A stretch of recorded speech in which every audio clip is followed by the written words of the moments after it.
Communist యోధుడు CPI అగ్రనేత సురవరం సుధాకర్ రెడ్డి మరణించారు. సో మీకు కూడా పరిచయం ఉంటుంది సార్ ఖచ్చితంగా, ఎందుకంటే ఆయన ప్రజా సమస్యల కోసం పోరాడారు. మీరు కూడా ఆ పోరాటంలో ఎన్నో వేదికలను సురవరం సుధాకర్ రెడ్డి గారితో పంచుకుని ఉండవచ్చు. విద్యార్థి దశ నుంచి ఒక కమ్యూనిస్ట్ అగ్రనేతగా సురవరం సుధాకర్ రెడ్డి గారు ఎదిగిన ప్రస్థానం గురించి మీ మాటలు. సురవరం సుధాకర్ రెడ్డి భారత కమ్యూనిస్ట్ ఉద్యమ అగ్రనేతలు ఎవరు. భారత కమ్యూనిస్ట్ ఉద్యమానికి తెలుగు నేలకు ఒక దగ్గరి సంబంధం ఉంది.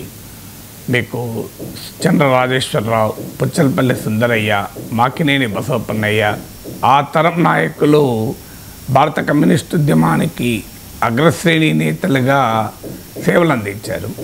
భారత పార్లమెంట్లో ప్రతిపక్ష నేతగా పుచ్చలపల్లి సుందరయ్య, ఈవెన్ స్వాతంత్రం వచ్చిన సందర్భంలో కూడా భారతదేశంలో కమ్యూనిస్టు పార్టీలు అనేక రెట్లు బలమైన శక్తిగా ఉన్న రోజులు, ఒక రకంగా కాంగ్రెస్ పార్టీకి ప్రధాన ప్రత్యర్థిగా ఉన్న రోజుల్లో కూడా భారత కమ్యూనిస్ట్ ఉద్యమానికి తెలుగువారు నాయకత్వం వహించారు. ఈవెన్ సిపిఐ సిపిఎంఏ కాదు, నక్సలైట్ ఉద్యమాల్లో కూడా కొండపల్లి సీతారామయ్య, ముప్పాల లక్ష్మణరావు అలియాస్ గణపతి, సో అలా ఆ నంబాల కేశవరావు ఇటీవల నక్సలైట్ ఉద్యమాలకు కూడా తెలుగువారు నాయకత్వం వహించారు. ఆ తరం తర్వాత సీతారాం ఏచూరి, సురవరం సుధాకర్ రెడ్డి, సిపిఐ నారాయణ వీరు కూడా ఇప్పటికీ కమ్యూనిస్ట్ ఉద్యమానికి జాతీయ స్థాయిలో నాయకత్వాన్ని వహించినటువంటి లీడర్లలో అగ్రగణ్యులు. సుధాకర్ రెడ్డి గొప్పతనం ఏంటంటే, నాకు దాదాపు 2-3 దశాబ్దాలుగా పరిచయం, చాలా సన్నిహితంగా పరిచయం. నాకు ఇప్పటికి గుర్తు 2007 ఎమ్మెల్సీ ఎన్నికల్లో నేను స్వతంత్ర అభ్యర్థిగా పోటీ చేయాలనుకున్నప్పుడు అన్ని పార్టీల నాయకుల్ని సంప్రదించాను. నేను ఇండిపెండెంట్ అభ్యర్థిగా పోటీ చేస్తున్నాను, మద్దతు ఇవ్వండి అని. అప్పుడు సిపిఐ రాష్ట్ర కార్యదర్శిగా సురవరం సుధాకర్ రెడ్డి చెప్పారు, మీలాంటి వారు శాసన మండలికి రావడం మాకు కావాలి, మీకు కాదు. ఎందుకంటే కష్టజీవుల ఉద్యమాలకు, పేద ప్రజల పోరాటాలకు చట్టసభలు వేదికలుగా ఉండాలి. అందువల్ల మా ప్రజా సంఘాలన్నీ మీ విజయానికి కృషి చేస్తాయని హామీ ఇచ్చారు. సో అలా అప్పటి నుంచి చాలా వేదికల్లో కలిసి మాట్లాడిన సందర్భాలు ఉన్నాయి. సుధాకర్ రెడ్డి గారి గొప్పతనం ఏంటంటే, ఆయన ఒక జాతీయ స్థాయి నాయకుడైన ఒక సాధారణ కార్యకర్తతో కూడా చాలా వినమ్రంగా ఉండగలిగేటువంటి వ్యక్తిత్వం. అందువల్ల అజాత శత్రువుగా పిలుస్తారు. బహుశా ఆయనకు రాజకీయ రంగంలో కూడా ఎవరి శత్రువులు ఉండరు. సో అంత సౌమ్యుడు.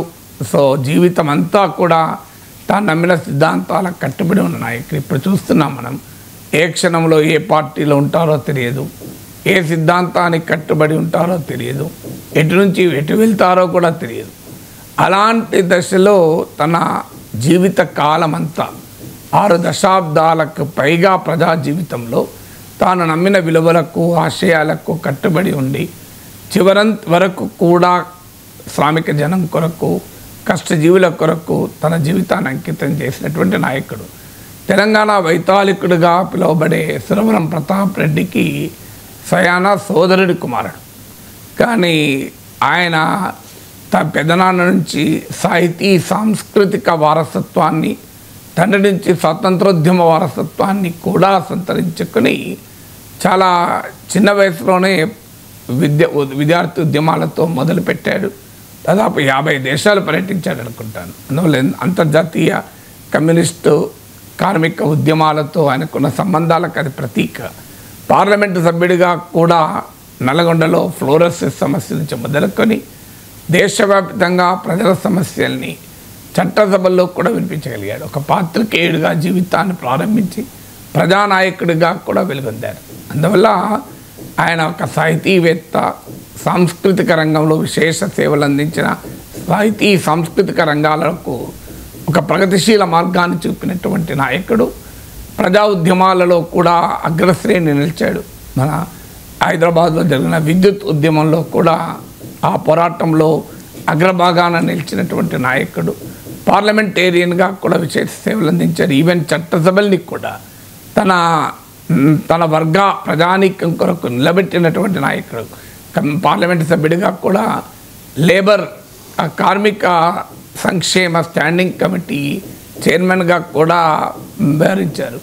సిరిసిల్ల చేనేతకారుల సమస్యలపైన పార్లమెంటరీ కమిటీ సభ్యుడిగా నివేదికలు ఇచ్చారు.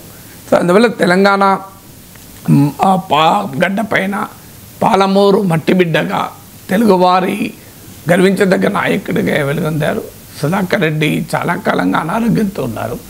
ఆయన కుటుంబం కూడా, ఆయన సతీమణి విజయలక్ష్మి గారు కూడా బ్యాంక్ ఉద్యోగిగానే ఉంటూ కార్మికోద్యమ నేతగా, బ్యాంకింగ్ ఉద్యమ నేతగా కూడా పనిచేశారు. ఐ థింక్ ఏఐటీసీ అఖిల భారత కార్యదర్శిగా కూడా ఉన్నారు. సో అందువల్ల జీవితంలో తాను మాత్రమే కాదు, తన జీవిత భాగస్వామితో పాటు, తన సహధర్మచారితో పాటు ప్రజా ఉద్యమాలకే అంకితమై ఆ వారసత్వాన్ని కొనసాగించినటువంటి నాయకులు. రాజకీయాల్లో త్యాగానికి అర్థం చెప్పిన అనేక మంది కమ్యూనిస్ట్ నేతలు చూశాం. ఆ కోవకు చెందినటువంటి అగ్రశ్రేణి నాయకుడు.